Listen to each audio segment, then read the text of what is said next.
Welcome, everyone. Thank you for joining us today. We're very excited to start a brand new asset management workshop series, and today is the first session. We're partnering with National Core on this session, and Angel Rogers, the Chief Learning Officer at National Core, is going to be teaching several sessions over the summer. Today's session is Managing Reasonable Accommodations and Modifications, and we'll be talking about clarifying processes, legalities, and compliance. So we're going to go ahead and turn it over to Angel. She's got a full program today. We will have time for questions at the end, so please post your questions in the Q&A box. So Angel, take it away. Great. Thank you, everybody. I'm so glad you're joining me on this lovely Friday morning and joining us for the first of our series for SCAMP. I'm really excited to be here and very proud to represent National Core today. As Jeanette said, this is a really full class. There's a lot of information here. So I'm going to just go ahead and jump in and get started. I want to start with a little bit of a disclosure. I am not, this is a training session and there is legal information involved here, but it's not legal advice. I just want to make sure everybody understands that there's, I'm not an attorney. I don't play one on TV. I don't pretend to be an attorney. It really isn't intended to serve as a substitute for legal advice. This is really about understanding and enhancing your knowledge of this very important aspect of fair housing. We're going to be focusing on specifically on the special needs and requirements for persons with disabilities. So for full disclosure, this is my 5th fair housing class this week, and I'm still excited about it. I'm the one who gets excited about this topic. So I hope you're in for I hope you're ready for it. I hope you're got your learning shoes on and get ready to rock and roll with me.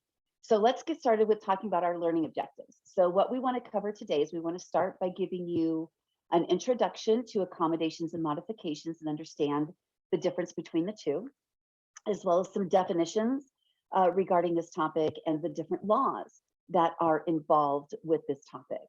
The request process, how you can manage that, as well as the verification process. This is where it gets tricky. This is a tricky area, so I want to make sure that we cover all of that. And talking specifically about modifications and accommodations, and then our friends, the animals. We actually have some new information regarding emotional support animals and the verifications and service animals. So that's pretty exciting. There's something else I do want to mention before we get started. Obviously, there are probably 100 different funding sources represented here today. I'm going to give you the basic information and the information per the Fair Housing Act, as well as the ADA, the Americans with Disabilities Act. You might have different requirements based on your regulatory agreements or your funding sources. And I just want to make sure that there's no way I could cover every single funding source. So this really is general information, and keep in mind that if you have any questions regarding who pays for what on your particular property, I would absolutely refer to the regulatory agreement and the funding sources. I just wanted to make sure everybody knew that, especially when it comes up to who pays for what. All right, so let's talk with the introduction. Let's talk about the civil rights, and how fitting is it that we're talking about civil rights when yesterday the president signed into law that now Juneteenth is a federal holiday. So it's pretty, it's been a pretty poignant week for me. Like I said, this is my 5th fair housing class, and I always get so pumped up about it. But this year, it just seems like it's even more important, seeing that some federal legislation is coming into, even more federal legislation, I should say. So when we talk about the inclusion of persons with disabilities under the protections of the Fair Housing Act, it was in 1988 that it was that the persons with disabilities were added to the list of protected categories on the federal level. So all of the protected categories, which I'm not going to go over all of them. They are, there's race, color, religion, sex, national origin, familial status, and persons with disability. So that's where it was added in 1988. It was 20 years after the original Fair Housing Act in 1968 that this was added. Ronald Reagan was the president who had the ADA pushed through, and it was in 1990 that there were more laws that were put into place. So I don't want you to get too tripped up on the dates regarding these, but you can kind of date your building by knowing when it was built, is when the ADA laws came in. Because if you were built after, if you had occupancy after March 13th, 1991, then more than likely you have handicap units on your property. So it just depends on when it was built, when it was required to have those types of units.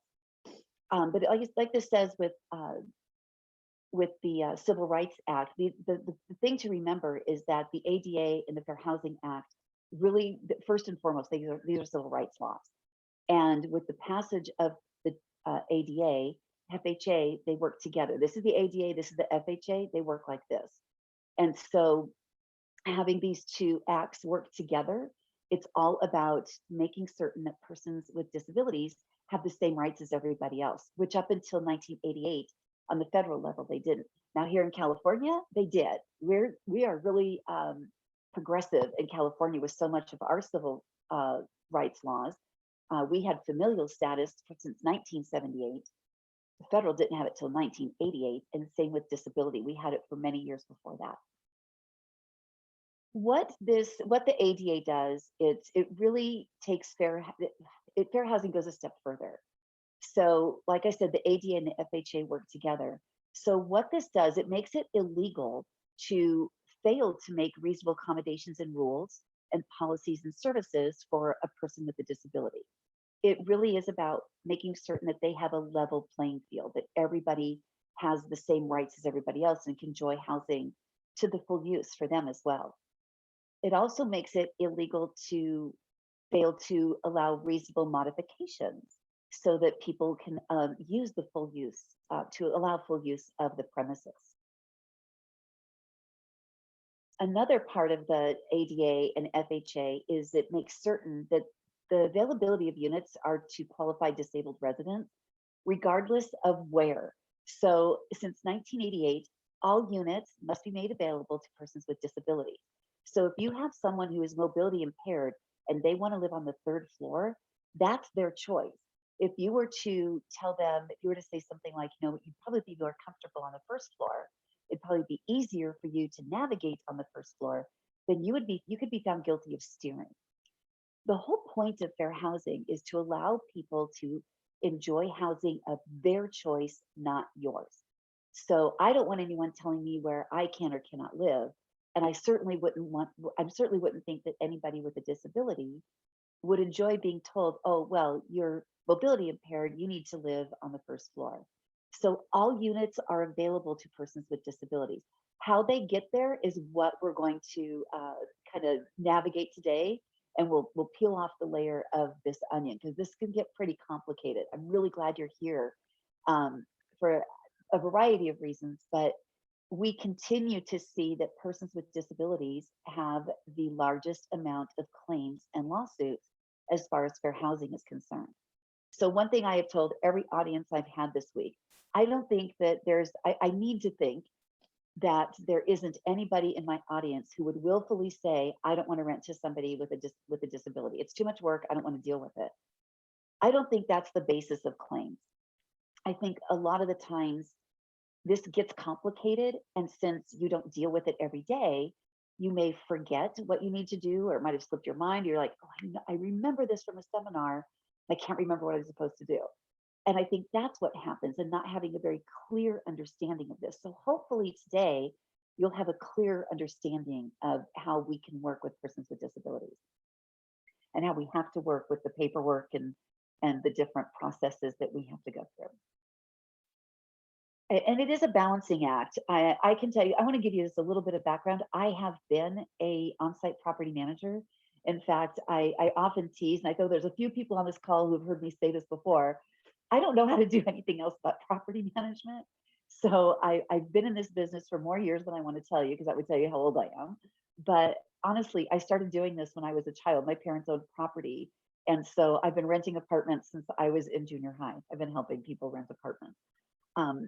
So I come to you today with the aspect of not just being in a corporate office. I've been there. I've worked on site. I've lived on site. And I know exactly what you're faced with. So I understand this balancing act. And we have to determine what's a reasonable accommodation, a reasonable modification. And so it does require balancing the interests of the resident while also balancing the interests of the ownership group. And we also have to determine what is reasonable. And one of my favorite things to tell everybody is none of these laws define what reasonable is. In fact, if you look up reasonable in the dictionary, it actually says to use reason. It's like, thanks for pinpointing that. That's really helpful. So, on top of having to decipher all of these different processes, we're also in a position of determining what is reasonable. And there aren't any real guidelines for that. So that's why each case needs to be assessed on an individual basis. And that's where that balancing act comes in. So I want to make sure everybody understands what disability actually is. And another thing to remember, which I've had a lot of questions this week from my other audiences about people who aren't disabled, what happens if they request something? Well, we need to remember that this whole the reasonable accommodation and reasonable modification process is strictly for persons with disabilities. It's not for a non-disabled person. So if you have a non-disabled person asking to change a parking place, that goes into operations and you decide what you want to do operationally. But if they're disabled, that's where you would put in these processes. And I promise we'll dig more into that. All right, so defining disability is having a physical or mental impairment which limits one or more major life activity. It's also having a history of a physical or mental impairment, and also are regarded as having a physical or mental impairment regarding or limiting one or more major life activity. So let me see, on the federal side, so this is very interesting for us in California. There are differences between the federal disability definition and the state disability definition. Yay, California. So on the federal level, it says it's a physical or mental impairment that substantially limits one or more major life activity. So we're the only state who actually removed the word substantially. Now, a couple of things happened, and the reason behind it is actually pretty cool. It was removed so that persons who didn't have completely debilitating disabilities would be available to have more services. That makes perfect sense to me. So that it opened up the gateways for people to receive more benefits and being able, like I said, to get those other services that they wouldn't have been able to because they didn't meet the federal definition. That's a great thing. Except that for all of my on-site managers who are with me right now, take a deep breath. A lot of people have taken advantage of this. And that's where this gets dicey. I mean, for most of us, we have people who have taken advantage of this. When we removed the word substantially, we also removed the requirement of having a medical professional or healthcare professional being the person who can provide the verification of the necessity. So with that came the onslaught of emotional support animals. I promise we're going to talk. I have a whole chapter dedicated just to the animals, and we'll talk more about that. But I wanted you to understand, if you've been in this business for a few minutes, you'll remember that about 9-10 years ago is when the emotional support animals really became a big thing in our industry, and that's when the word substantially was taken out of the definition. So while I do see absolutely that this is a great, it's great for persons with disabilities to have more services available to them, it also created a monster in our industry and for the airlines, which we'll talk about later too. So those are the definitions of disability according to the Fair Housing Act on federal level, and then here in California. I actually taught a class for a group of my Texas people yesterday, and we didn't even have to talk about this part because they haven't removed the word substantially there. So it's a completely different fair housing class in Texas than it is here. We're special to California. So one of the questions I get, and I actually had this one yesterday, what is considered a major life activity? There is a plethora of major life activities, but here's the ones that we would probably see the most of. It would be if somebody's unable to breathe on their own, or they're not able, if they're vision impaired or hearing impaired, or if they're mobility impaired, if they're unable to learn, there might be some learning disabilities, or if they're not able to, for social and relating skills. So this would go into more of the mental disabilities that we're seeing more and more of. And if they're not able to take care of themselves. So that's that what there. Like I said, there is a huge list. We could spend all day going over the list, but these are the ones that you would typically see. These are the ones that are the most common. So here in California, we deal with three different laws regarding this topic, regarding persons with disabilities. So we start with the Americans with Disabilities Act, and this was the ADA that this was actually enacted in 1990. Now, I'm sure everybody on this call knows that this isn't just for housing. This is for every public accommodation. So anywhere where the public is invited. And we are a public accommodation. We invite the public to come to our office to apply for our housing. Therefore, we are considered, our offices at least, and our common areas are considered public accommodation. Not necessarily the pool area, but it it it should be ADA accessible if you're built after 1990. So again, this is for all businesses that serve the public, must be made available. The Fair Housing Act, which like I said before, works hand in hand with the Americans with Disabilities Act, is another set of laws that we work under. So that's the second set. So the Americans with Disabilities Act, the Fair Housing Act, and then here in California, we also have the Unruh Civil Rights Act. Jesse Unruh was I think Speaker of the House. Ah, I should know that off the top of my head. He was in very high place in California government in the late 50s through the mid 60s, and he authored the Unruh Civil Rights Act. And this act provides, if this is specific to California, it's one of the things that makes us very unique in California, is that it states that any violation of the Americans with Disability Act also constitutes a violation of the Unruh Civil Rights Act. And guess what? A result in noncompliance with ADA is also a fair housing violation. So this is one of those unique aspects of California. The FEHA, which is the Fair Employment and Housing Act, came into play in the early 1980s, and that's what created the DFEH, or the Department of Fair Employment and Housing. So all of that is under the Civil Rights Acts of here in California.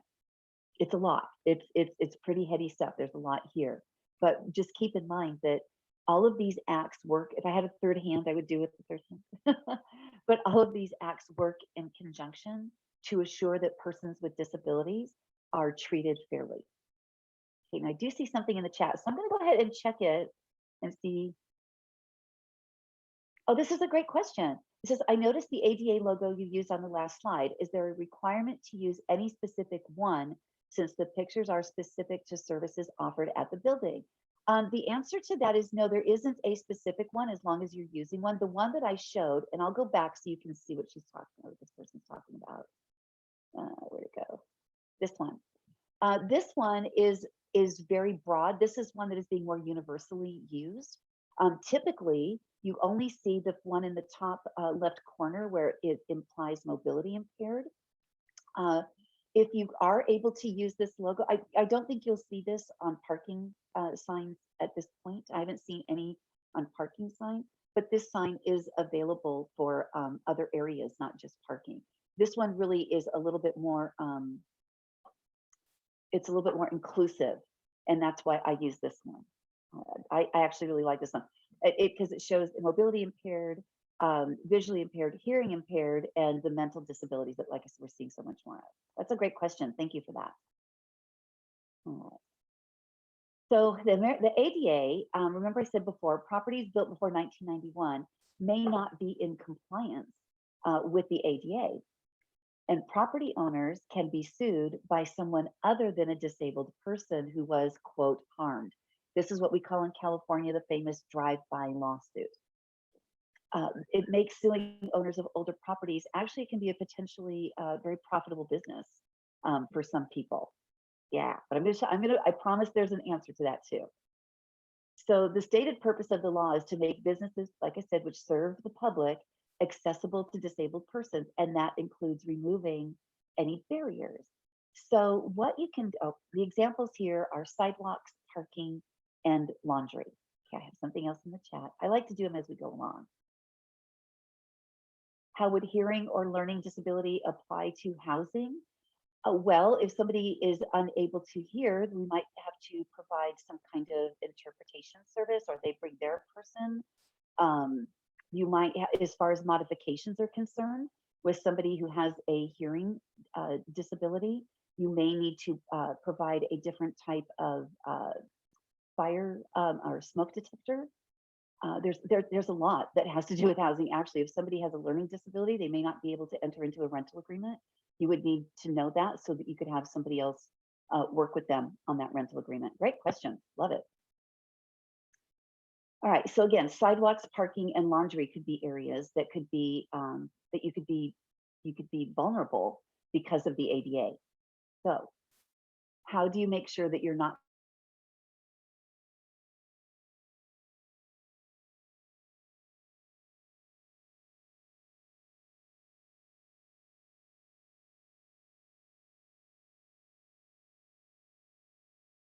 uh, a the recording's done a little bit. Okay. So if it turns out that do need to do some work on your property in order to become ADA compliant, then this certified access specialist can actually prepare a plan with you, and you can go through that plan as there probably going to be some capital improvements involved. So the certified access specialist will lay out a plan, and then each year as you do something else, you kind of, it's a checklist, you check it off so that you're becoming ADA compliant. This will also protect you in an ADA, one of those drive-by lawsuits. It can protect you if you have had some kind of plan in place through a certified access specialist. This is actually a very necessary, and it's not cheap, but it's much less expensive than a lawsuit. So this is something I would recommend to anybody who has an older building. If you have any doubts, if you are ADA compliant, even in your offices or your restrooms, then you want to have somebody like an access specialist come to your property. And again, you can get those through, you just go to the state of California website, you can find it there.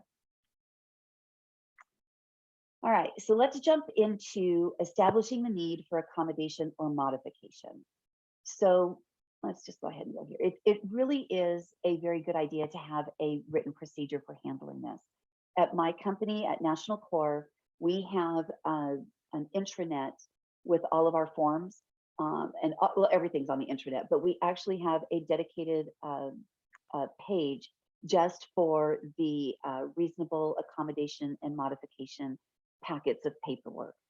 This is going to assure that you are providing the same opportunities to everyone who makes a request. So if you don't have that paperwork, I'd be happy to share what we use. I'm able to do that. You can contact me after the webinar, and I'll be happy to share some of that paperwork with you, because it's everyone's goal to make sure that everyone is being treated the same. And as long as you have that paperwork and you process it correctly, this will also help to, you'll hear me say this a lot, it will cover your asset when it comes to these types of claims and situations. So the first step is to have the actual paperwork. What that paperwork consists of is a request form, a verification form, a form that determines whether or not if you're going to allow this accommodation or modification, all in one tidy little packet. So I'm just going to keep going because we're going to discuss all of that. So what written or verbal request, let's address this. When a resident is seeking an accommodation or a modification, you may ask to have them place it in writing. You can request that they put it in writing. The courts will uphold the verbal request, but written really is optimal. If the resident does not or cannot put the request in writing, you can do it for them. The most important thing here is that you do not require that the request be in writing. This is pivotal. This is a key component of the request process. You cannot require that it's in writing, because what if their disability is they can't write? They can't put it in writing, but you can do it for them. If they can write it on the back of a receipt, if they want to write it on the back of a receipt and say, hey, I need a dog now, and they put it through your drop slot, that's just the start of it. That's the start of it. You can, at that point, what I instruct my teams to do is to take that receipt or Kleenex or gum wrapper or paper plate or whatever it is that they wrote it on, and pull the packet, staple this original request to that packet, and move forward with our paperwork. But keep in mind, if they don't have to put it in writing in any way, shape, or form. All right, I have a question. Go to chat. Okay, Yvonne, I'll get your contact information at the end. Anybody who wants the paperwork, that's great. Thank you, Yvonne. I think you'll really find it to be very helpful. It also saves your bacon a lot. Like I said, covers your asset quite a bit because you have it. I know that since you've been in property management and your asset management, you know that you have to document, and when you're done documenting, you need to document some more. So you want to make certain that you have that. So yes, absolutely, we'll get that to you. Again, the most important part about this particular slide is you cannot require that the request be in writing. They can say it verbally to you. And guess what?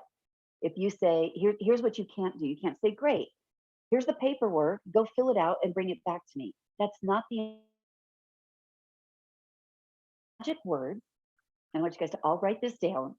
The magic words are, great, let's start the paperwork. That way you're not telling them they need to fill it out. You're not putting any more responsibility on them. You are taking the responsibility and you are going to guide that request from beginning to end. So saying the words, let's start the paperwork, is really one of the best. This is directly from several attorneys that I've worked with over the years. That is how they recommend that you start the process. If somebody comes into your office or during the application process, they say, I need to have my cabinets lowered, or I need to have my cabinets removed, or I need a roll-in shower. Don't just go, oh my gosh, I know I learned something in a seminar. I know I need to do something, but I can't remember what it is. That's what gets us in trouble. That's where the claims come in. So you want to be able to say, let's start the paperwork. Those are the words you need to remember. Those are the magic words, because there aren't any magic words for the resident to say. All they have to do is make the request. It's called the magic beans. There's no magic beans here. All right. When is verification necessary? Oh, I see something else in the chat.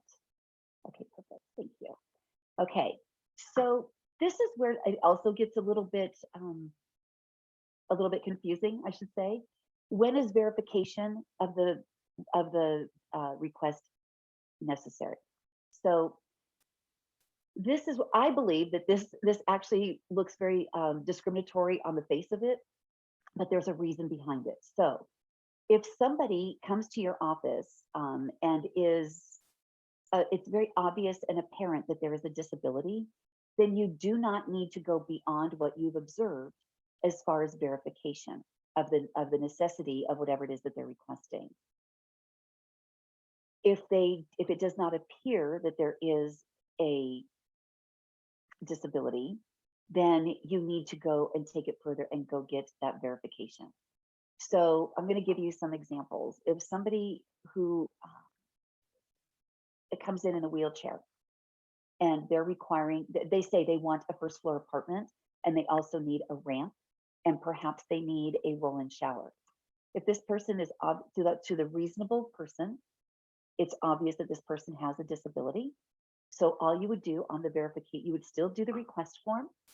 You would then go to the verification form, and in the notes section, you would write, disability is apparent and obvious, no further verification necessary, date it, sign it, put it in the file. If somebody is non-disabled and there's no apparent disability that you can see by a reasonable person, asks for the same thing, and it's not for somebody else, it's for them, then that is the only time when you can go and request the verification, if it's not obvious or apparent.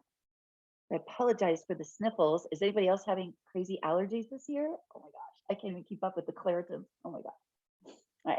So anyway, so you can verify if the disability is not apparent or obvious. I promise we're going to dig more into this too. Okay. So how do we verify? Why do we verify? Well, that's one of the things we have the ability to do to protect our interests is to verify the necessity of whatever it is that they're requesting. So, and by the way, I will make this slideshow available to anybody who wants it as well. What I'll end up doing is probably just sending it to SCAMP, and they can send it out to anybody who wants it. It's very wordy on my slides because this is more education than a seminar. So just know that there's a lot of words on here, and I know that. I acknowledge that. But I want to the HUD and DOJ, which is Department of Housing and Urban Development, and the Department of Justice guidelines have expanded the list of people who can verify. So it's not just primary healthcare providers, but there are other sources. And in California, so HUD and DOJ recently did this. We did this back when we removed the word substantially out of our definition. So almost most verification continues to come from healthcare providers or some type of medical professional. Um, Another type of credible verification, you just don't want to deny the request just because it doesn't come from a doctor. It can come from several different resources, and I'll show you who. In California, it can come from a peer support group, which that could be something like Alcoholics Anonymous. I've actually had one of my clients a few years ago called me and said, I have something from a Weight Watchers counselor. And we really kind of peeled that back, and she decided to accept that as verification. The person who was doing the verification knew her, had knowledge of her, had knowledge of her disability, and was able to verify the necessity. So she took something from Weight Watchers. It can be an agency that's non-medical. That's something like the Veterans Administration. Any reliable, credible third party in-home care provider. Yes, it can be a family member. I know, everybody take a deep breath. Yes, it can be a family member. It can also be a self-statement or a self-certification. Now, that doesn't mean anybody can walk in your office and say, I declare that I'm disabled and you have to give me everything I want. That's not what self-statement or certification means. It actually means that if their income is from a disability benefit, then someone has declared them disabled. If they are under the age of 62 and receiving SSI as their income, chances are there's been a disability there. You could even go so far as to say if somebody has a handicap placard or on their license is the handicap, I always do this, the wheelchair mobility impaired graphic, then that could, someone somewhere along the line has determined that this person is disabled. So that could also be considered a self-statement. Right, good. I don't see any questions on that one. Great. Yay. Keep going. So with this verification, again, a credible statement from a disabled person or reliable third party, again, who's in a position to know the facts. There is no definition of what a credible statement is or what a credible verification is. And it leaves us to decide what we find to be credible. This is where that balancing act comes in. So in this area, we just kind of say you want to give your renter the benefit of the doubt. I know that sometimes can be it can be difficult. It can be a difficult decision to make, but this is the area of fair housing that continues to receive the most area of claims. So even what I'm trying to say is, don't be a bulldog about this. Don't be a bulldog if somebody has it. Now, I do have some good news about those online verifications I'm going to share with you later. So just keep that in your back pocket if you're thinking, what about those? I have some good news about that. But again, in this area, we most attorneys and I as a subject matter expert, I absolutely believe you should. Is it worth the fight? Is it worth the struggle of just over splitting hairs of what's a credible verification or not? At least in California, I probably would not mess with this very much. We're a very litigious state, and we don't want to add to that, do we? All right, here we go. What do we verify? So what does this verification include? Well, what we're looking for is that in the verifier's opinion, that the person meets the California definition of disability and the requested modification or accommodation relates to the disability, and they require this requested modification or accommodation to have full and equal use of the property. So let me give you an example of this. If there is somebody who is hearing impaired and they want to live on the third floor and they want to install a lift, you don't have an elevator, so they want to install a lift to the third floor. There is no connection, there's no relation or nexus, if you will, no connection between what their disability is and what the request is. Now, if they are hearing impaired and mobility impaired, then yes, there would be a connection. But in that particular scenario, you would not need to, you might not, you probably wouldn't have to put the, or allow them to put the lift there because it doesn't relate to that exact, to their disability. Okay. Do not make any inquire into the nature or the severity of any person's disability. Do not ask them um, what's wrong with them. Don't ever say something like, "You look perfectly healthy to me. Why do you need this?" I know you might be rolling your eyes. I can't see you guys. And you might be rolling your eyes, but trust me when I say people actually have done this, and this can become a real problem. So do not contact the healthcare provider to ask them about any additional information about the disability. Do not do this. And I'm going to give you a story of how I know how I know personally to make certain that you don't do this. So back when I was at Mountainside Apartments, when I was an on-site manager, I had, I'll give you guys a fun scenario. I had 384 apartments on 17 and a half acres.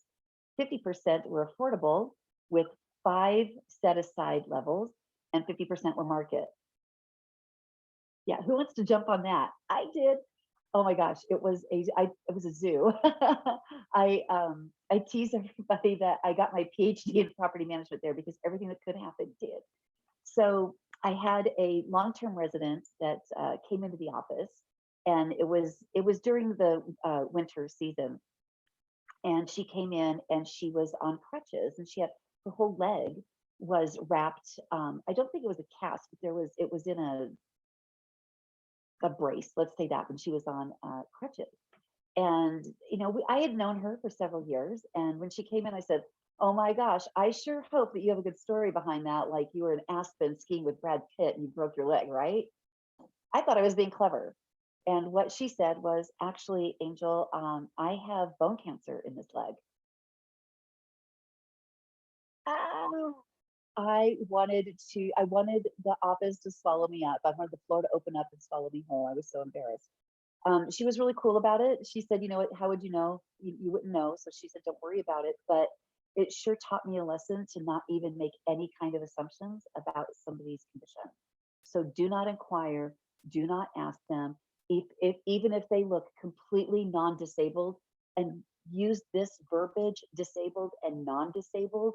Do not say normal or regular, because that is very disrespectful to the person with the disability. So disabled and non-disabled is the vocabulary you need to adopt. All right. The good news is that she didn't lose her leg. It was very cool. We actually had a reason to celebrate about a year after that, so that was good. All right, so I'm just going to talk a little tiny bit about 504 because again, many of you on this call are probably subject to 504. But I just want to explain a little bit of what it is. This is a federal law that requires all programs receiving federal funding to be accessible to persons with disabilities, and this includes housing. This wasn't something about housing, but it does include housing. So this means any federal building that receives any kind of federal funding, like airports, libraries, national monuments, things, places like that, would have to make certain that persons with disabilities have access. And housing must be readily accessible and used by individuals with disabilities. And this outlines design requirements that are applicable to federally funded new construction with 5 or more units as well. So kind of an interest, I think it's a fun story.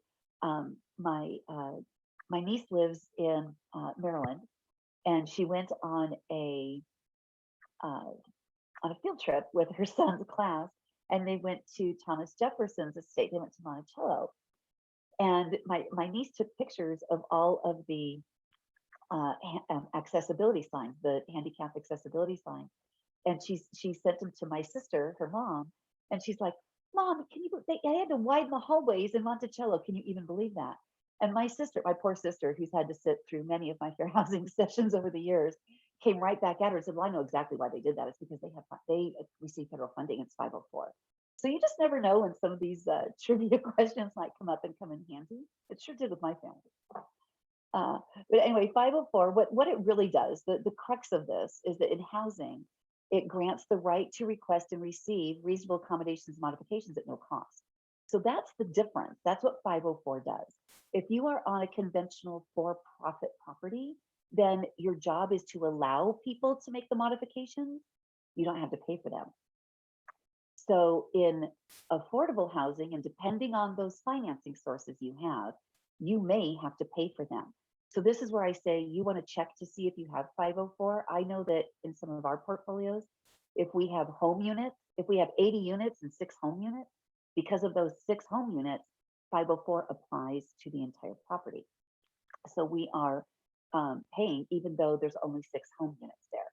So like I said, this is where I say you would need to check your individual um, regulatory agreements. And again, if there's asset managers would be the first place to get that information. Mhm. Yeah, 5th class, and I'm still going strong. I love it. All right. I love this picture because I think every property manager has probably had this expression on their face at some point in time. How do you establish reasonableness? Again, looking it up in the dictionary, it says to use reason. This gives us zero clarity. So your job is to determine if the request is reasonable. And these are the questions you need to ask. Does it impose an undue financial or administrative burden on the landlord? Or does it change the nature of the business? Even if you think the request is unreasonable, you are expected to negotiate a workable solution. That's called the interactive process, and we're going to talk about that later on in the presentation. In addition to that, you need to make sure that you do not deny a request until you've discussed it with an attorney. We feel very strongly about that at National Core. If there's something that obviously, if it's blatant, then if it's an approval, we can approve those without an attorney. But a denial, we want to make sure that we go through it with an attorney to determine what we need to do and help us with some alternative solutions. The most important thing, though, is you need to turn around that request within 72 hours. There is a very real concept called delay equals denial. So I want you to think about this. When somebody applies for credit, let's say you go to Macy's and they ask you, do you want to apply for a credit card? You apply on the spot. If you are approved, you get your credit card right there. You get to start charging. Aren't they clever? We'll put your purchase today on your credit card. So they do that right away. If you are not approved, all they say is you'll receive a letter in the mail. So I want you to think about that. Delay equals denial. And that's very true with these requests as well. Again, I have to believe that nobody in affordable housing, especially affordable housing, would say, I don't want to work with persons with disabilities, so I'm not going to work, I'm not going to go through the process. I believe that we might turn this into a regional and then forget about it, or a service technician might be approached by a resident and they're asked, hey, I need to get a ramp. And service technician goes, yeah, okay, I'll talk to the manager. And then the next thing you know, 2 or 3 weeks have gone by and nothing's been done because service technician then had to go fix a leaky sink and completely forgot about the ramp. So delay equals denial. I have something in the chat.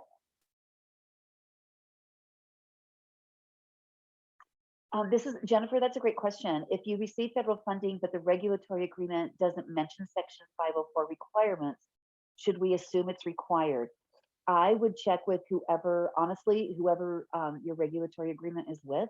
I think it's a safe assumption to believe that you are required. But again, I want to be real careful how I answer that one, but I would check with who your regulatory agreement is with. But I think it's a safe assumption. I would assume, but you know what happens when you assume. But great question. Thank you. Oh, another one. Oh, thank you. You're welcome. All right. I'm getting pretty good at the Zoom stuff, isn't everybody? Aren't you so glad we can have real classes pretty soon? I'm so excited. I actually had 3 live classes this week, and that's why this grin is here, because I'm just super happy with what's happening in the world right now. Oh, another one. Okay, Steph, I think it's probably Stephanie. It says turnaround request in 72 hours. Is that a California requirement? It's a best practice. It really is just a best practice. You have a turnaround of 10 days. I think that if that is your policy and you tell the resident who's requesting it, that our policy is 10 days, you will just want to make sure that you have it in 10 days. I would make it known to that resident. So it's just it's the best practice. It's not a requirement. Great question. Thank you. Okay. All right, so let's jump into this. Let's talk about reasonable modifications. Woo-hoo. All right, so this can be for either new or existing residents. If the disabled person is a qualified applicant or a current resident, becomes disabled, they have the right to make those reasonable modifications to the dwelling. So this is how we're going to talk about modifications first, then we'll talk about accommodations. And the reason I do it in this order is because it feels like, and it's in my experience, the modification requests aren't as common as the accommodations. So I wanted to spend more time on the accommodations because that's where the animals fall under. So I started with the modification. So remember, there has to be a connection to the disability, what the request is, and the modifications as far as structural changes. Let me go through this. If there's a physical change it's needed to give the disabled person full enjoyment of the premises, it's structural. The renter bears the financial responsibility unless it's government subsidized, 504 or other, then the property would pay as long as it's reasonable. That word again. This is the one that bothers me the most. And this is in the law. So you don't have to put in the chat, is this for real? This is for real. It actually is written in the law in quotes. I hate air quotes, but in quotes, workman-like manner, which means that if it's under $500, it doesn't need a contract, although that amount might be changing soon. But if it's under $500, then it doesn't require a general contractor, doesn't require permits or anything. So their Uncle Bob could come in and put those grab bars in. Now, I don't know about you. I've been a property manager way too long to let somebody drill into a wet wall without knowing about it. So personally, for something like that, it's not just a personal opinion. My earring is making noises. I'm going to take it out. Our company actually, we determined that we go ahead and pay for any of the grab bar requests. We do that for self-preservation. I don't want I don't want their friend Bob or whoever to come in on a weekend and put in those grab bars. We have it in our in that policy I told you about, in all our paperwork and the policies. We actually have a chapter dedicated to what we will and will not pay for, and that's one of those, is those grab bars. We pay for them because it only has to be done in a workman-like manner. Okay, question. Let's see. Would TCAC fall under government funded? I'm going to say check with your regulatory agreements on that. Oh, so Jennifer, you do the same. Jennifer, this is hilarious. We do the same thing. We give them out like candy. Yeah, it's actually she's saying that she also does that with the grab bars. I think that's a great idea. I would rather have us do it. And besides, it's kind of an upgrade. I never thought I would say this, but the older I get, I understand why people like the grab bars. I get it. Yeah, and I don't think any of us want people just to be doing this in, like I said, the workman-like manner. Again, like it says here, you may choose to make the modifications at your expense, but be prepared to do it, to give it out like candy, as Jennifer said, for all the residents who need the same modifications. So that was a great, I'm glad, Jennifer, I'm glad you're doing that. I think that that's a really good best practice, is to pay for those ourselves. All right, there, all right, all right. The modification, again, it has to be necessary and it has to relate to the disability. They must be reasonable and they must be feasible. So they can't do something that would, they can't remove load-bearing walls. Let's put it that way. They cannot permanently damage the building. And like I said, in California, if anything's over $500, it does require a licensed contractor. Residents obtains the permits, and if they're paying for it, we don't get to be the project manager on this. We don't get to provide for them. We don't get to tell them who they can use as a vendor. What we've done in our company, not have to, well, we have to market units too. So on properties that do not have the 504 financing or anything that's required of us to pay for it, we've actually worked out in our policy There are some things we will pay for. There will some things, a set,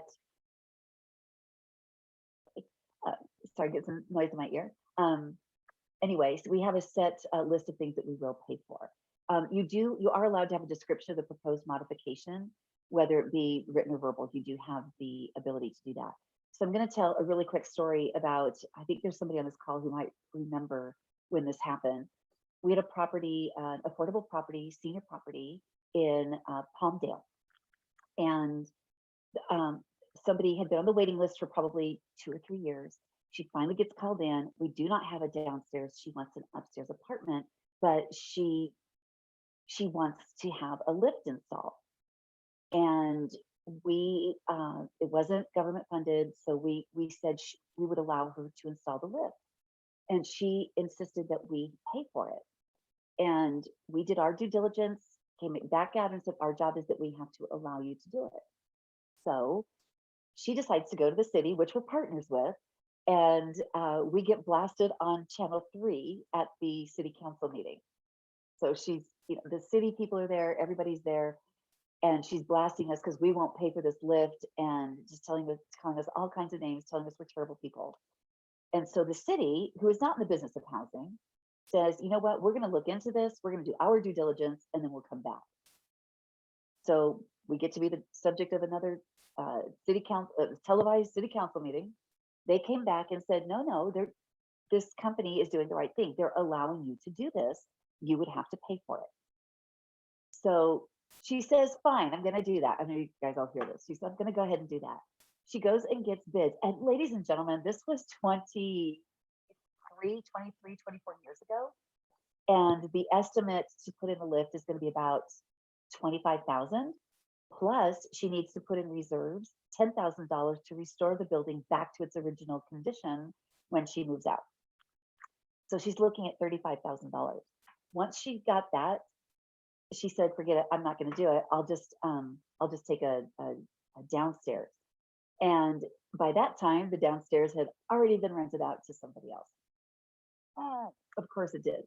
So we could have put her back at the end of the waiting list, but as the interactive process, we kept her at her same position on the waiting list and for the next available downstairs. So there's always a way that like I said, each one of these has to be handled individually. And that's what was really good is that the city backed us because they're our partners, but they backed us and they agreed that would be not in our jurisdiction to do that. All right, so the renter may request an exterior modification to the rental unit, like a lift, like you see here. It could be also to the common area, like I said before, sidewalks, laundry rooms, parking areas, things like that. The construction date, if it's conventional, the construction date will determine who pays for that. You cannot ask for any additional security deposits, or insurance cannot be required from the resident.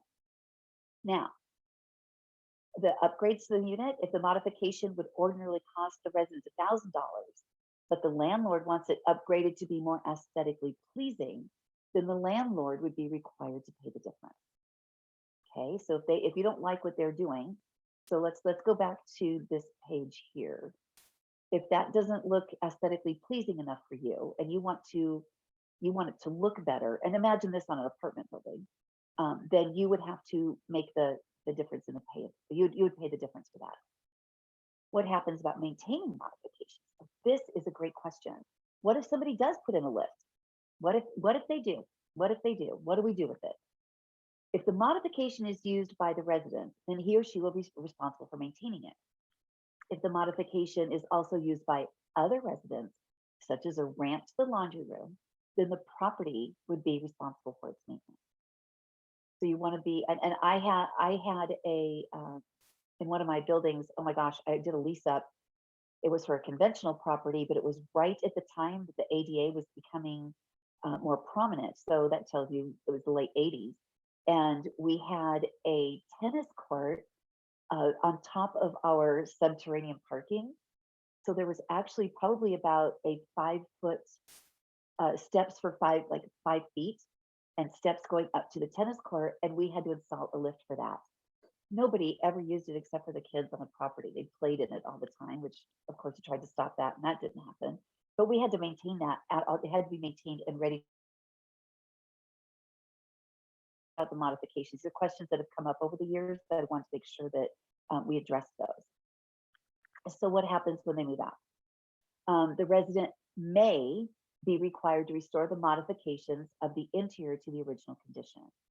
If the modification would negatively affect the next non-disabled resident and would make it difficult to lease, they may be required to do that. In very limited circumstances, the owner may require the resident to pay into an interest-bearing account an amount that would be adequate to restore it back to its original condition.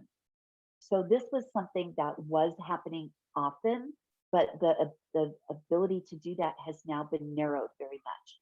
So if it is something that would, if it's removing cabinets or lowering cabinets, then this is going to make it difficult to rent to somebody who is non-disabled. So again, it's very limited circumstances. Again, if it probably is going to depend on your financing, your funding. Okay, here we go. Great question. Am I required to do modifications for a resident even if they don't ask? For example, a resident is in a wheelchair and requests some modification, a roll-in shower, remove carpet for tile, and doesn't ask for the others, such as doorknobs or levers, ADA appliances, window latches, etc. Because I can visually see they have a disability, am I required to offer those? No, you can offer it if you'd like, but you're not required to. You're only required to do what they ask you to. So that's a really intelligent question. Thank you for that. It's only if they request it, because you can't assume, it's part of that balancing act, you can't assume that they need other things. So it's okay to offer it. You can say, you know what, there's some other things I can do to make this more comfortable if you'd like, but you can't just automatically do that for them. Does that make sense? So I think it's a nice gesture, but you need to be careful not to assume anything as well. In this case, they've already asked you for some modifications. So I think you have a lesser chance of getting in any trouble with those offerings. If you just assume somebody in a wheelchair needs something and say, hey, do you want a modification? That's where we get in trouble. They do need to request it from us. We can't assume anything. Great question. Love it. All right, and again, as always, consult with an attorney before establishing the necessity of that escrow account. All right, so I want to spend the rest of our time together talking about the accommodations, because like I said, this is where we tend to get the most requests, is about reasonable accommodation. Again, to use reason, right? Okay. All right. One of the special rights afforded to disabled persons is the right of reasonable accommodation. So accommodations do tend to vary on a case-by-case basis, like everything else. So again, what is a reasonable accommodation? We define accommodation as a change or exception or an adjustment to a rule or a policy or practice or service that may be necessary to allow for a person with a disability to have an equal opportunity to enjoy their dwelling, including public and common use spaces. So what's really important to understand, like I said, the verbiage using the term disabled and non-disabled, using accommodation and modification, and knowing the difference between the two. So I'll give you an example of this. If a resident comes in and says, I become disabled and it's been determined that I now need an emotional support animal. If you say, great, let me go get a modification request form, you've already started this interaction off on the wrong note, because it's not a modification, it's an accommodation. So the way I remembered it, this might sound kind of cheesy and kind of silly, but a modification makes a physical difference. Both makes and modification start with an M. That's how I remembered it. It might sound, A is more for access and availability. So that's how I remembered it. If that helps, great. If it doesn't, put it in your back pocket. All right, so what is required for you to grant a reasonable accommodation? There must be a disability, a relationship between the disability and the accommodation, and a necessity for the accommodation. Whoops, let me go back there. It's the same as to grant a modification. It's the same process as a modification. So again, there has to be a disability. This is if a non-disabled resident asks to move the parking, then that becomes an operational process. If a disabled resident asks to move their parking place, then it becomes a reasonable accommodation request. So let's see, and this is a really I like this saying too. Not every disabled person uses a wheelchair, and not all disabilities are visible. And I actually dedicated several years ago. I dedicated almost more than half of my fair housing presentation that year to understanding the difference between visible and non-visible disabilities. And what I did, and I know there's somebody on this call who remembers this, I actually used celebrities as my examples. Uh, uh, for example, Harry Bally, Harry, now I can't remember her name. Halle Berry, my gosh, oh my gosh, it must be Friday. Halle Berry is actually hearing impaired in one ear. If she came in to rent an apartment from you, you wouldn't know that. So her disability is invisible, it's not visible. Um, Joe Jonas has type 2 diabetes that is affects his life pretty severely. So when you think about visible versus non-visible, that's when we say sometimes we have to give people the benefit of the doubt, and we can't ask them, we can't get into the details of what's wrong or what their disability is. So some of the common accommodation requests that we receive is permitting a support or an assistance animal on a no pet property. Everybody remember that assistance, support, and service animals are not pets. That's why you can allow them. Permitting disabled guests to bring their assisted animals on a no pet property. So I just want to insert something here. I receive so much information about fair housing. I'm with the Habitat Group and the Fair Housing Alliance, all these different places. So I get notifications and alerts when things are happening. And for the first time that I've seen, there's actually an active suit right now about a guest suing the management company and the landlord, the property owner, because the manager said that the guest was not allowed to have their assistance animal at the pool area. So I'm waiting to see what the outcome of is that. But just to let you know, those kinds of lawsuits do exist. It might be assigning a parking place closer to a person's apartment, mailing, emailing, or faxing forms. Boy, didn't we all get good at that during COVID anyway. So that's just a no-brainer at this point. And picking up the rent from a disabled person's apartment. Uh, uh, I have a friend of mine who says we have 3 jobs in this industry. We get it rented, we collect the rent, we keep it rented. So in my opinion, even if they're a non-disabled person, if they say, if you want your rent, come get it, I'm going to go get it. Anyway, that's just me. That's how I train all my managers. So those are some common requests. All right. There are some accommodations that could cost some money. Automatic shutoff valves. If somebody is in onset early stage dementia, or if there's a learning disability, then you might need to have automatic shutoff valves so that the water shuts off after a certain amount of time. Flashing smoke detectors for persons who are hearing impaired. Designated white striped reserved spots, parking spot with signage, and adjusting doors to the common areas so people can get in and out of that. Oh, okay. Somebody asked if we can talk about requests for accommodations for exotic animals. Yes, we're going to get there. I promise. I promise. When we get to animals, we're going to get there. I promise. All right. So here's some of like I said. Okay. So these could cost a little bit of money, not very much, but a little bit. Another. What was I going to say? Oh, anyway. Okay. Make it done. Question. Here we go. This could be very interesting with the financial accommodations, allowing a cosigner or a guarantor when you don't normally. That could be a financial accommodation. Modifying the rent due dates. Please don't start throwing things at the screen. I know this is not something anybody wants to do, but it might be something that is requested of you. Third-party checks. Well, in the state of California, you have to take third-party checks anyway now. So a third-party check would have been an accommodation, or transferring to another apartment. And I had a really interesting one about that one, or acceptance of Section 8, which we do in this state anyway. Let me go back here. So I want to talk about transferring to another unit for just a moment. I had a client of mine contact me a couple of months ago and ask a really interesting question and about transferring. So the question came up was, I have a person who's become disabled and they want to transfer to a downstairs apartment because of their disability. They have a mobility impairment. Do I have to give them my prime unit?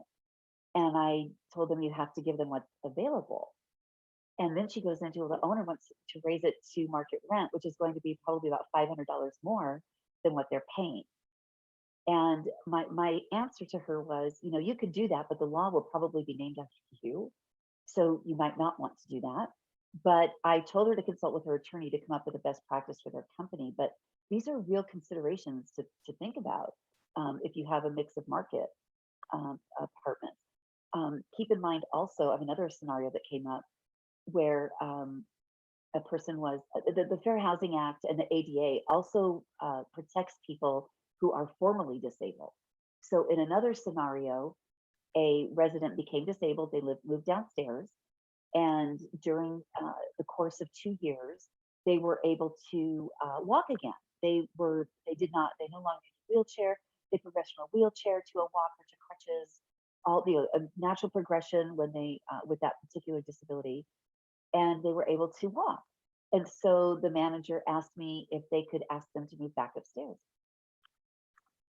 And again, my answer was, if you do, the law might be named after you. So remembering, I mean, first of all, why would you do that? I mean, as a human being, why would you do that? But again, it was financial based. It was, we could get more rent for the apartment downstairs if we make this person move. So in neither case did those people relocate or increase the rent by that much. So just keep in mind, those questions are still, they're definitely out there. If we are a pet-friendly property and someone moves in with a pet and pays the pet rent and pet deposit, but wants to transition their pet to an emotional service animal, how would you handle it? And would you refund the pet deposit? You don't have to refund the deposit from everything I know, but I would check with your attorney on that. If they're paying pet rent, you could stop the pet rent once you get the verification.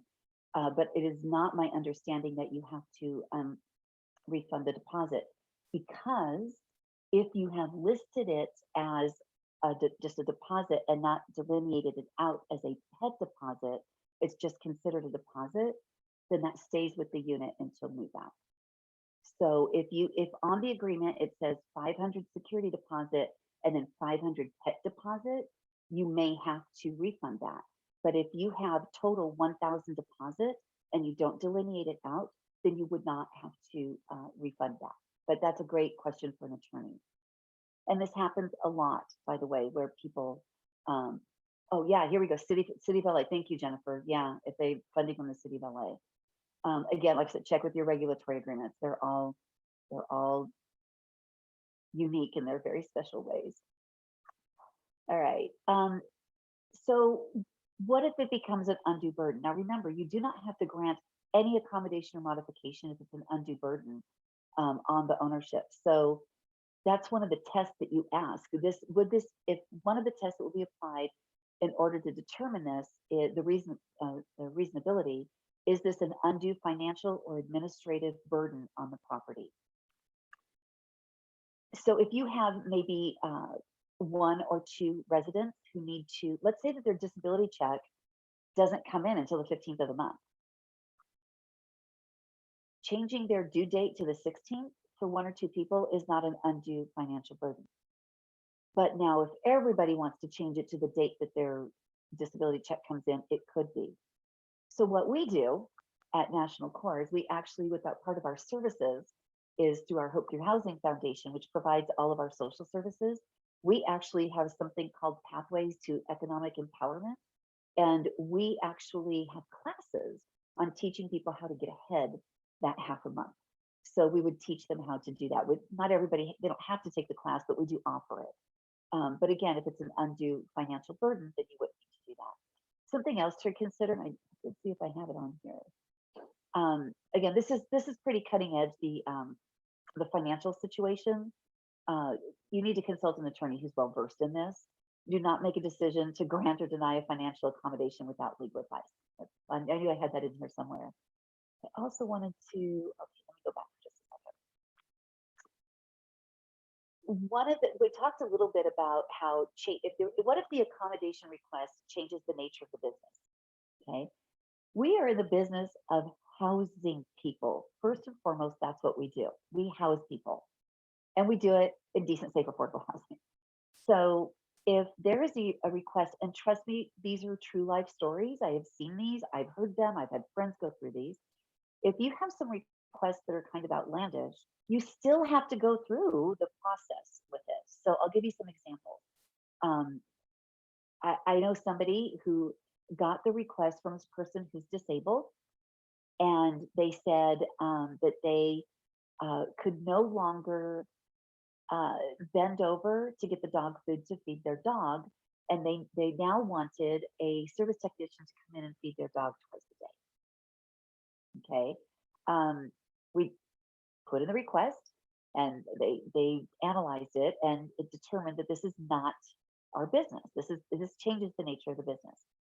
So the interactive process, the alternative solution was, we can connect you with 211, which has services, or we can help you find a dog sitting service who might be able to help you with that kind of, like, I think they set them up like PetSmart or Petco or one of those places.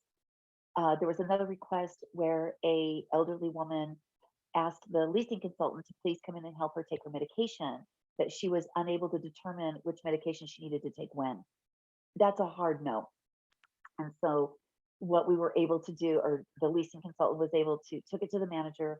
The manager did the whole request thing, and what the alternative to that one was to again connect them with somebody at 211 who could actually help provide those kinds of services. So if they ask you things, we've had residents ask our employees to take them to the grocery store as a reasonable accommodation. We can't do that. We can't endanger our residents. We can't endanger our employees. We can't do that. We cannot take people, but you will get those questions, and you have to understand that that would be changing the nature of the business. So we don't have to accommodate those, but we do need to find a solution for them, or at least help them find a solution. Okay. So again, we go into, how do you evaluate? Is the disability obvious, or is it non-obvious? Is there a connection between the disability and the accommodation? These are all questions that need to come into play as you're evaluating these requests that come in. So of course, the most common request is the assistance animal. And I've actually had people ask me, what if my assistance animal needs an emotional support animal? That's come up. And the answer is, the ADA laws are for humans. They're for humans. We don't have ADA laws for the assistance animals. So there's your answer on that. But I thought this was a cute picture. It looks like Ratatouille holding a teddy bear. I thought that was a great little bit of humor there. An assistance animal is any animal that is necessary because of a disability. This can be a companion animal, or an emotional support animal, or a therapy animal, or a comfort animal. Doesn't matter what they call it. Oh, I'm sorry. The joys of working at home when it's trash day. Oh my gosh. All right. I found this graphic I thought was really good to kind of give everybody a definition of what's what. All right, let me see if there's a question. Oh, one of my friends says, yes, tell my dog's name is Dolly, and she's saying hello to you guys. So hi, Dolly. Oh my gosh, it's the joys of working from home. Oh my gosh. Okay, what else? Yeah, perfect timing, right? So I always tell everybody, she is not an ESA, but there is not one person who wouldn't agree that I need this dog. Oh my gosh. All right. So service animals and emotional support dog, or service dogs, emotional support dogs, and therapy dogs. There is a difference with these. Service dogs are dogs that are trained to perform tasks for an individual with a disability. Emotional support dogs are medically prescribed animals that provide therapeutic benefit through dedicated companionship. That's a pet too. And therapy dogs are animal assisted therapy involving animals as a form of treatment. So service dogs are the animals that you see with that it's very obvious and apparent that there's a disability. This could be somebody visually impaired, hearing impaired, mobility impaired, PTSD. A lot of our returning soldiers have service dogs. So that's a service dog. Most people with service dogs, the handlers, have zero problem having those dogs in a vest, and that vest typically says, "I'm working, do not disturb me." Okay, and I know that I love dogs, so I'm one of those people that knows well enough to leave them alone. But I will ask sometimes, "May I approach?" And that's what if you want to pet the dog, you need to say, "May I approach?" And if they say no, respect it. If they say, "Yeah, sure, she's just sitting here," then you're allowed to approach. So the emotional support dog, again, is there for uh, therapeutic benefits. This can be any kind of animal, actually, not just dogs. Therapy dogs, I have to tell you, this is kind of a cool thing. I've actually had some experience with a therapy dog. One of the hospitals, I live out in the Inland Empire, and Redlands Community Hospital has an ordained uh, standard poodle as an ordained chaplain. And I know that so many people in the situation I was in, so many people were kind of rolling their eyes, going, "Are you kidding me? Why? What? There's really a chaplain." Well, their chaplain, the hospital chaplain, had this dog ordained, which I think is pretty fantastic. I got to see what this dog did firsthand. Um, these dogs are very comforting to people who are experiencing end of life. And when one of my friends was at the end of her life, and she was pretty much unresponsive until they brought that dog in. And when they brought that dog in, Rosie reached over and pet that dog on the head. And I will never forget seeing that. And then this was uh, 8 or 9 years ago, and I'd already been teaching fair housing for many years by that point. But that's when I kind of went, I get it. I absolutely get it. So when there are these different animals, we keep going because there's more to talk about. We have something new. We have something new. Okay. Service animals as a reasonable. Wait a minute. I had a chat. Let me see in the chat. We had one person claim 3 dogs and 7 cats as emotional support animals. Is there a limit on how many ESAs a unit can have? Great question, Jennifer. So the short answer is no, but there are 10 animals reasonable. Okay, so that's what we look at. Is it reasonable? If this person wanted to have 7 cats, then that person, he or she, would they or them would need to get a verification for the necessity of each one of those animals. What does, in other words, what do 7 cats do that one cannot? That's the question we need answered by whoever the verifier is. So that's a great question. It comes up all the time. We've seen it happen so many times where people need, they need the 6 animals. Okay, if you need the 6 animals, that's great. We're going to try to accommodate you, but we need to know what the difference is, what this cat does, what the calico cat does that the other cat doesn't. So that's how you would go through to check that out. Yeah, it's only happened once. You're lucky. Good for you. I'm sure people on the call, it's happened quite a few times. Okay, so let's see. Service animals is a reasonable accommodation. So we have a change. In fact, service animals, bona fide service animals, those who are trained to perform a task, like I showed you in the last graphic, they no longer require the entire process as a reasonable accommodation. This is kind of cool. So, according to California DFEH and HUD, the new fair housing regulations, this was as of the beginning of 2020, if the animal is a service animal, the reasonable accommodation verification process does not apply. It does not apply. If you didn't know that, you'll learn something new today. So what this does is it stops people from using the term service animal for their emotional support animal. So if you have a prospect, a resident, or an applicant who comes in and says, "I have a service animal," you say, "Great, let me just ask you a couple of questions. Are you an individual with a disability?" If they say yes, great. Then please tell me, what is the disability related task the animal has been trained to perform? If this is a true service animal, they're going to tell you the dog can open doors for me. Cool, great. Then you just go to the verification form and say this is a service animal.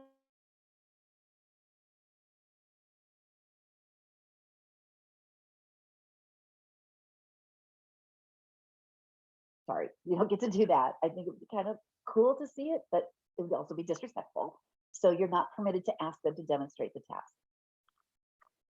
So let's go through the scenario with somebody who has a different type of animal. So you say, are you an individual with a disability? Yes. Okay. What is the disability related task the animal has been trained to perform?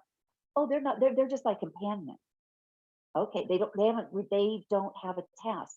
Okay, great. Now I need verification of the necessity of the animal. So I think this is brilliant. Number one, for persons with service animals, they shouldn't have to go get verification of the necessity. That animal is in their place for a reason.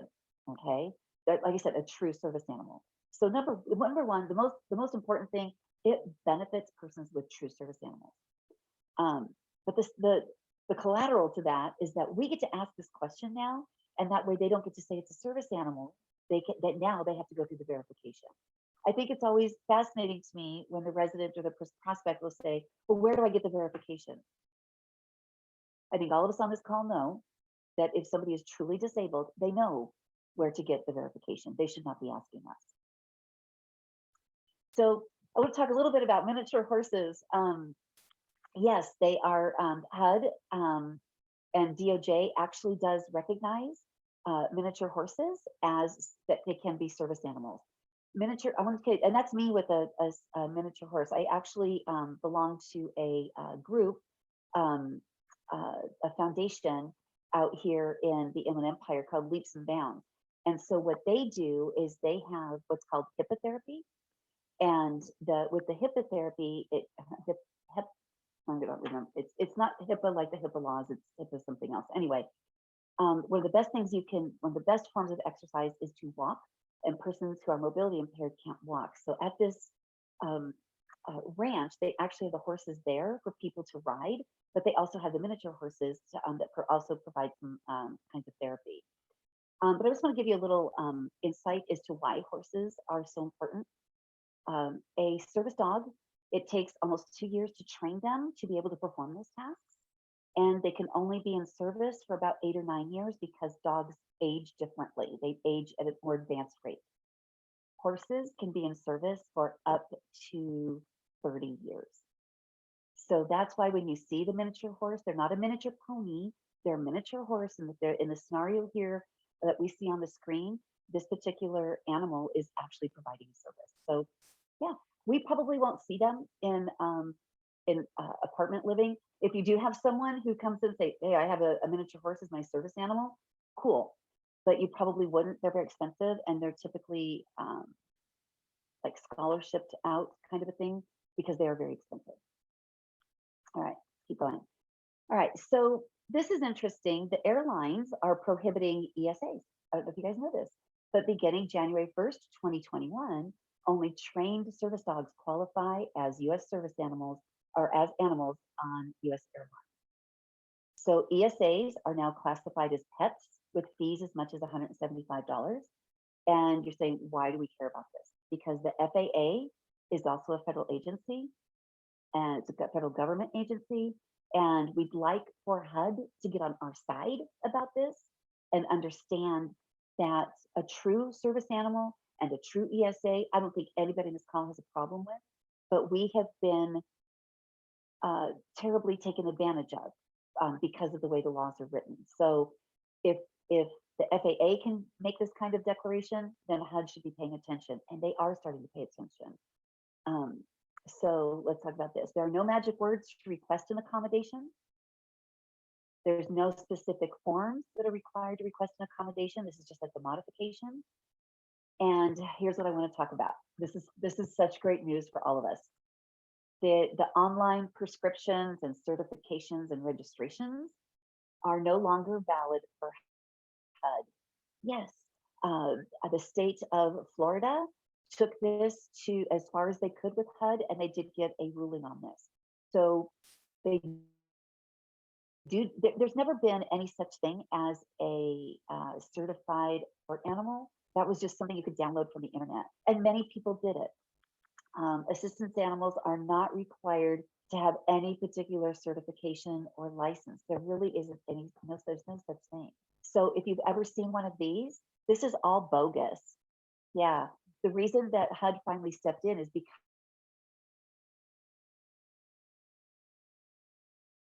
process, it specifically states that there has to be a relationship between the person uh, providing the verification and the individual with a disability. By logging in and answering a series of questions, this does not demonstrate or qualify as a relationship. So HUD finally stepped in and said no. So what I have recommended for if somebody presents you with one of these, you can very kindly take a copy of it and say, "I'm so glad you did this for you. What we need is the verification of the necessity." So then they might go here to the doctor. I don't know if you guys have seen this, but this makes me absolutely cuckoo for Cocoa Puffs when I see this. It actually says, "Are you struggling to find a place to live due to no pet policies?" Well, here, we're going to get you your pet. We're going to make them an ESA. You're going to answer a whole bunch of questions. We're going to determine that you are emotionally imbalanced and you need a dog. Okay, guess what? HUD says this no longer is valid either because there isn't a relationship with the person who's providing um, these certificates, if you will. So this was a pretty big win for us. Again, if somebody has that, you can tell them that we follow all HUD guidelines. And at this point, I would need to get verification from a reliable, credible third party that is not off the internet. Yay us. Yay us. All right, so what do I, oh, I know I'm screen sharing. Okay, let's talk about this. The procedures are the same as in verification. The accommodations request is the same as the modification request. Remember, if the disability is obvious or known, then no verification is necessary. If what is requested obviously relates to the disability, no further verification of the need is necessary.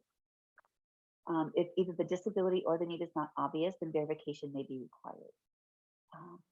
And you have the right to determine it. I wanted to address, before I go any further, I thought I had a slide in here. I apologize to the person who asked about the exotic animals. I thought I had a slide in here.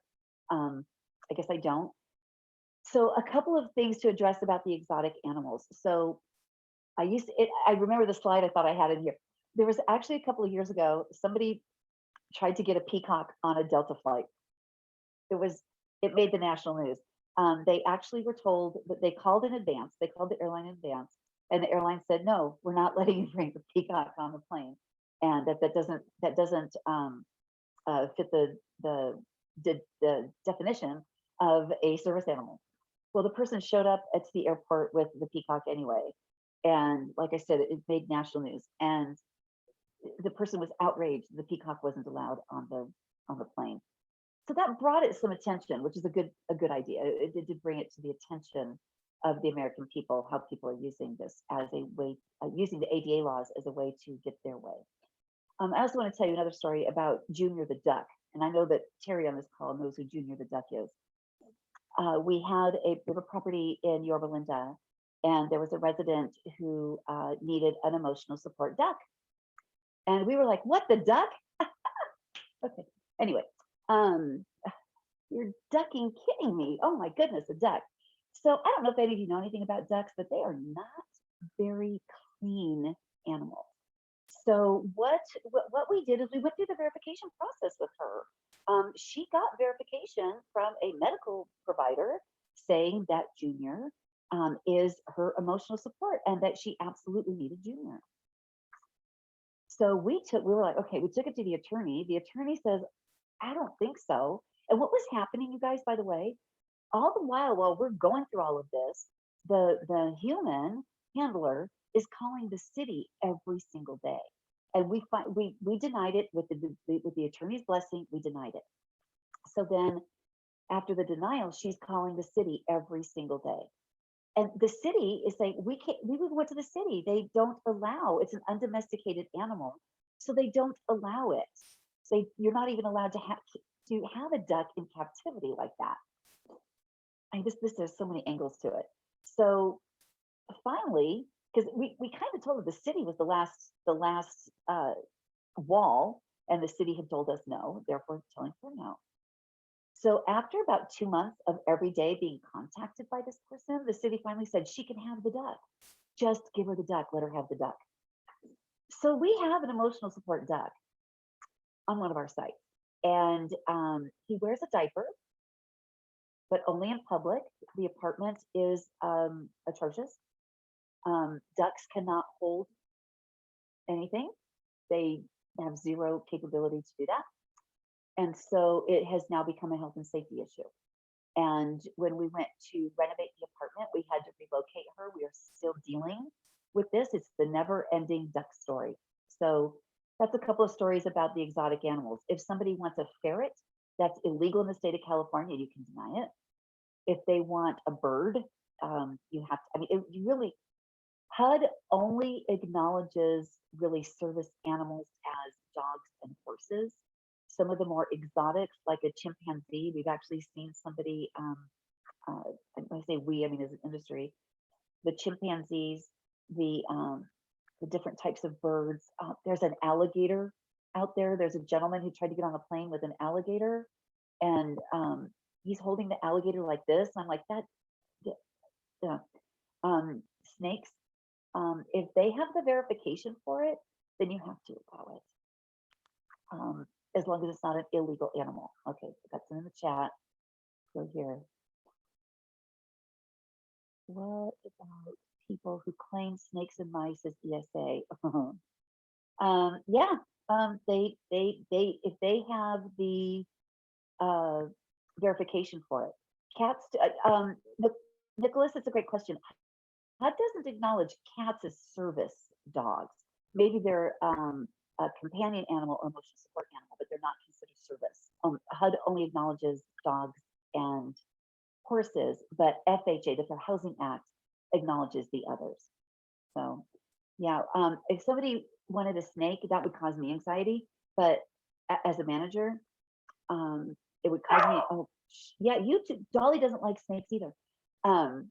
But you do have to allow it if you get the verification for it. So just know that. I don't like that one either. Trust me, I don't. All right, so let's keep going. What might cause you to deny a request? So this could happen if the person actually, if the request is not made by or on behalf of a person with a disability. So this is something I'm really emphasizing with my teams this year, is because they've had a lot of requests for things like out of the ordinary things during COVID, that they're like, but I can't, I go to pull the disability packet, but they're not disabled. Then like I said several times, that's an operations decision, not an accommodation or modification. If it's not reasonable or feasible, it's not reasonable for us to go feed their dog every day. It changes the nature of the business. It's not reasonable to remove a load bearing wall. It's not feasible for us to make sure that the manager isn't in the office during certain times of the day when they walk by to do their laundry. Let that sink in. I just heard that one 2 days ago. The manager causes this resident anxiety simply because they're in a management position. So they made an accommodation request for the manager to not be at their desk when they have to walk by to do their laundry. Not reasonable, not feasible. If the accommodation will impose an undue financial or administrative hardship, or it will fundamentally alter the nature of the housing provider's operation. All right, but I do want to talk about the interactive process. This is a very important aspect. Like I said before, you have to offer some kind of alternative to solution. You can assist the disabled person with outside resources. That's one of the things for my company, having Hope Through Housing as a service provider is really convenient when it comes to so many of these requests. We have, oh gosh, I can't remember what they're called, but coordinators, service coordinators throughout our different portfolios, who their job is to assist people with any kind of request that they might need. The most important thing, though, I'm going to park here for just a moment, is don't just come out and say no or I don't know. So remember, I said that the majority of our claims in fair housing are coming from persons with disabilities, and it's because of this bullet point. Because so often people will go, "Oh my gosh, no! You want to put in a lift? We can't do that. Oh my gosh, what else is the building? We can't do that." Yeah, you might be able to. Or what's even worse than that are these three dreaded words of "I don't know." You say "I don't know," you are diminishing your credibility. as well as your company's credibility. And it's your job to know. Now, it doesn't mean you have to remember everything verbatim that I say today. That would be crazy. I remember it because it's what I do for a living. But I think a better answer to this, if you really don't know the answer to something, and I think you heard me say it earlier, that's a great question. Let me check and find out. That's a great question. Let me check and find out. Instead of saying, I don't know. Every staff member needs to understand this. Your service technicians, your groundskeepers, housekeepers, leasing consultants, everybody needs to know this. And the reason this is so important is that every representative of the ownership is responsible for understanding fair housing. So what that means is that if you have a service technician, like I used the example before where a resident asked the service technician for a ramp, service technicians forgets it. Your service technicians and everybody in your site should be trained to say, okay, you know what? Don't just say, call the office. I don't have anything to do with the office, which is a typical service person's response. I don't have anything to do with the office. You have to ask them. That is a typical response. We need to train them to understand that when they're asking something about a disability, then they need to they need to make the connection from the resident to the office. So in the scenario where a resident stops a service technician while they're out. Did you hear that, Terry? Out. I've been hanging around my Canadian husband too long. I'm starting to pick up his accent. My goodness. If a technician is out on the property and a resident stops them, they should be trained enough to say, you know what, this is something the office handles. Let me call the office right now for you. Let me radio the office to see if they're available to talk to you about it. Or if they're super busy, they can write it down on a pad of paper and we'll get back to you in a few days. We'll let you know what's going on. Because again, delay equals denial. And if as far as the resident is concerned, they only have to ask one time and they only have to ask any representative of the ownership group. And if they do that one time and you don't follow up on it, or your service technician or your porter or your housekeeper doesn't follow up on it, then that could cause a claim. Would that claim go through to a lawsuit? It depends. I can't answer that. But it certainly doesn't help with your credibility with the residents to say, I don't know, or to just go, no, we don't do that. That's probably, again, that's part of that vocabulary lesson I've been talking about all morning. And this is a big part of that vocabulary lesson, is knowing not to say, I don't know, or just no. All right. How do we manage assistance animals? All right. So this is a question I get quite often is, the assistance animals are the emotional support animals are unruly. There's all kinds of things that are happening with them. They're not being picked up after, things like that. So here's what the recommendations are. You're a no pet property, so you don't allow pets. So you don't have a pet policy. You need to have an animal policy for your assistance animals. Okay, so even service animals, any animal that comes in, you are allowed to have some guidelines and some rules and regulations for them. Remember that this is another, again, don't throw anything at the screen. There's no breed restriction and there's no size restriction, no pet deposit, no pet rent, because they are not pets. Now, if you're a property that allows pets, this gets super fun. You do need to have a pet addendum and pet rules for pets and a separate one for animals. Here's the secret to that. Take your pet addendum and every word where it says pet, substitute it with animal, and you got your addendum. It's that simple. Remove the part for deposit and rent, and you've got your addendum. It really is that simple. That's exactly what we did. So you are allowed to get those addendums signed, and you should, because this holds them accountable for making sure that those animals are taken care of. Okay, so let's start with the animals are subject to usual and customary pet rules regarding behavior, hygiene, supervision, restraint, and licensing. So if your city requires your animals to be licensed, then you would be able to get them licensed. They would need to get them licensed through the city. Same with their health reports. If they need to be vaccinated, then you would do that too. And by the way, for our clientele in the affordable housing arena, every city and pet clinic, the cities will offer all of these services at reduced rates for persons uh, that are living beneath or during our, like with our set aside with AMGI. So just know that there are some services that offer reduced costs for these things, for the licensing.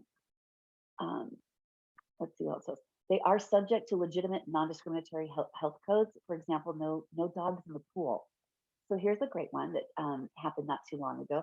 I wished I'd been a fly in the room to hear how this went down, but a friend of mine is on an A plus luxury in Los Angeles, and she had a resident who has uh, she had the verification of the necessity of the animal, no problem. The verification was an emotional support animal, everything was fine. The verification paid out, everything's good, right?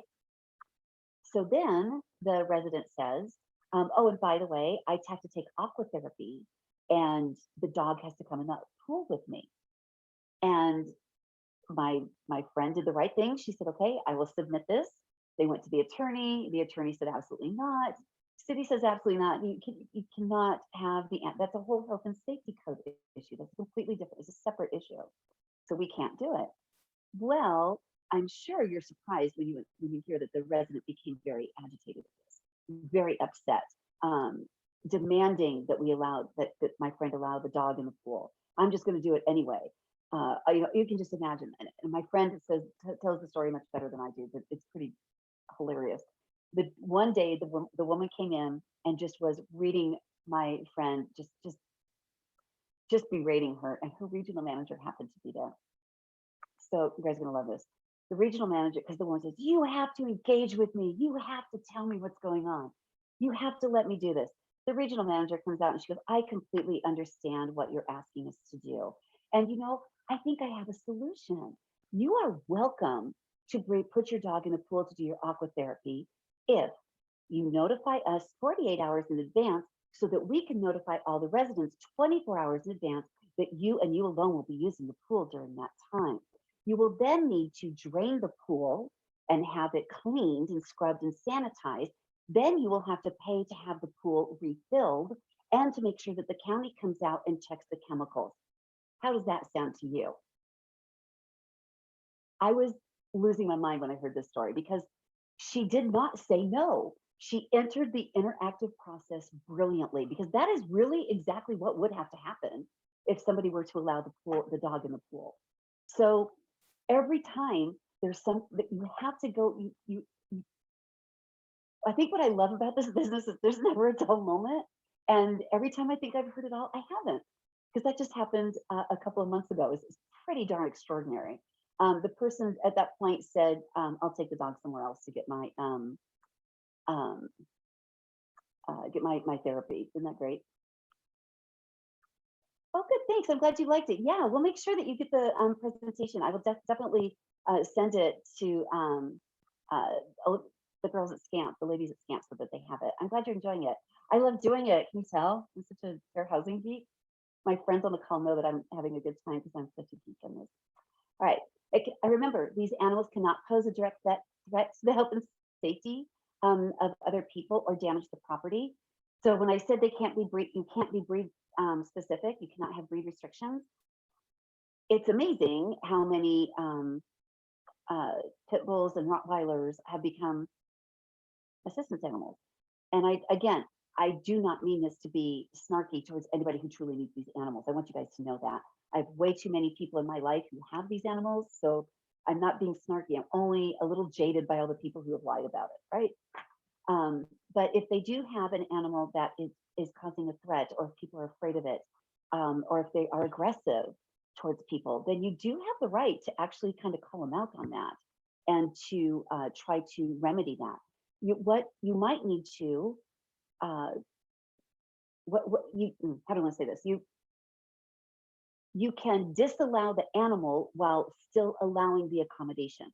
So in other words, you don't just automatically give them a 3-day notice. By the way, you want to get into some, hey, we had complaints about the animal, or just don't start it off with a 3-day notice. Start it off with a dialogue. You can call them. and then document the call, and then document this with a follow-up phone call, and document with more documentation where you're asking them to do something about the animal. And this goes with the same with the hygiene, like they're not being picked up after as well. And then get with your attorney. They have the verbiage that they can actually prepare a letter that says, you've not been in compliance with this. You do, at some point, you do give them a 3-day. And if they don't comply, then you can give them a 3-day, I'm sorry, that says that they have to remove the animal. But the notification also says we are not removing the accommodation. We're just asking to remove this particular animal. You are welcome to replace this animal with a different animal that is not aggressive. So I have seen that. I've seen that happen a couple of times. I also work with manufactured housing, and we see this a lot in the manufactured housing where the dogs are left outside quite often, and they're very aggressive. What else? Generally, like I said, here's all pets. Yeah, all cities require licenses and pets for all pets and animals. And again, there might even be a fee waiver for these animals. Remember, they can't be charged pet rent deposits or other pet rent, but they can be responsible for damages when they move out. Anything that they did cause to the premises. I've had so many times where people have said that no, that wasn't my dog, and it's like, well, then your kids are chewing on the baseboards. Great, I don't know what's worse. There is something else I want to address though, for those of you who do allow, before, because we're just about at the end, but before I end, I want to talk about if you do allow pets. So this is something that comes up so often where, let's say you have a prospective resident comes in and, or even if you don't have pets, okay, let me say it could be pet or no pet, pets allowed with breed restrictions, okay, or size restrictions, or a no pet property. So you have a applicant who comes in and they're very honest with you and they say, I have a German Shepherd. And then you say, we're no pet property, or that's too big for our community. And so the person, in affordable housing, they need this housing. So they agree to rehome that German Shepherd. So they're living with you for 4 months and they're taking a walk around the building, and all of a sudden they see a German Shepherd on the property. I want you to put yourself in their shoes. And I want you to think, doesn't that look discriminatory? Because if I were in their shoes, that would sure look discriminatory to me. So when that resident comes in and says, you told me I had to get rid of my animal, and yet I'm seeing somebody with a German Shepherd, you've discriminated against me. Instead of getting defensive, instead of being angry, you need to show a lot of empathy here and say, you know what, wow, I totally understand how this looks to you. And if I were on this side, on that side of the desk, I would feel the same way. Just trust me that we are following all fair housing guidelines with that particular animal. They're going to keep pushing, aren't they? And that's fine. You cannot say, oh, they have a disability, so they get to have an animal. The ADA, and it's protected with confidentiality. So you can't tell them, oh, they have a disability. You can't do that. All you can continue to say is, I understand how this looks to you. Other people have felt the same way, but what they found out is that we are following all HUD guidelines with this. The chances are they're going to go to that person and say, how'd you get your German Shepherd? And they're going to say, oh yeah, I went online and found the dog turd. He gave me a certificate. And then they'll go get one. So that can happen. I just want us, as an industry, we need to be cognizant of how it looks to other people when you have a no pet policy and they're seeing all these animals come in. Okay, this is clarification question. Can we disallow certain breeds if an ESA was approved, but the breed the resident wants wouldn't be covered under insurance? I love this question because the answer is every attorney will tell you, allow the ESA, because they would rather tangle with the insurance company than ADA and fair housing both. So yes, you do have to, the short answer is yes, you would have to take it even if your insurance doesn't cover it. Because of that, no attorney wants to fight ADA or FHA. They'd rather fight the insurance. All right, you guys, I think we might have, remember, they cannot be a nuisance. They cannot be aggressive towards other people or animals. They cannot just run free. And depending on the animal, they may be restricted to the interior of the home. And note that there's a very little likelihood of a disability related need to not have an assistance animal spayed or neutered. So if that's part of your policy, you may be able to have that on there too. Yay, all kinds of fun stuff. All right, you guys, we did it. I know this is so much information. That's why I delineated this out from my regular fair housing class, because this is 2 hours in and of itself. So, I love this picture because it made me look so good.